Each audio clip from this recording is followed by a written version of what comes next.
د دې ولایت په ګیلان ولسوالۍ کې بریدګر ځان بنجاره جوړ کړی و او له چاودیدونکو توکو ډکه رکشه یې د دې ولسوالۍ اغوجان کلي ته وړې وه. کله چې ماشومان ورټول شوي نو بریدګر دغو توکو ته چاودنه ورکړې ده.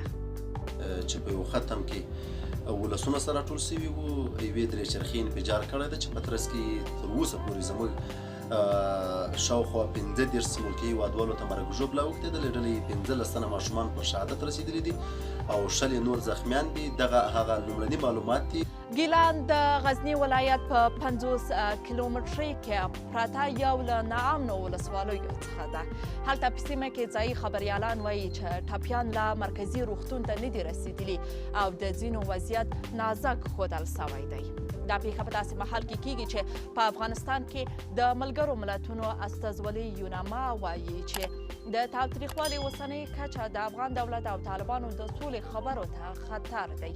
یوناما اندېښنه ښودلې چې له تیرو څو میاشتو په افغانستان کې پر ښځو خبریالانو او مدني فعالانو بریدونه ډیر سوي دي.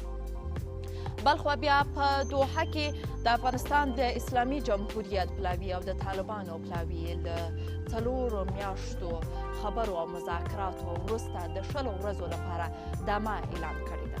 د افغانستان د اسلامي جمهوریت پلاوی کابل ته راستون شوی او دلته د دوحې د سولې خبرو په تړاو یې سلا مشورې پیل کړي دي.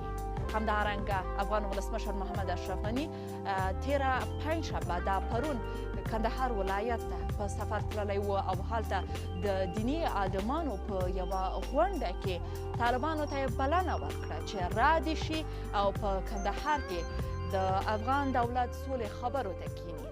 افغان ولسمشر پر طالبانو یو ځل بیا غږ کړی چې د افغانانو له وژنې او وینې تویونې لاس واخلي او د سولې خبرو ته غاړه کیږدي.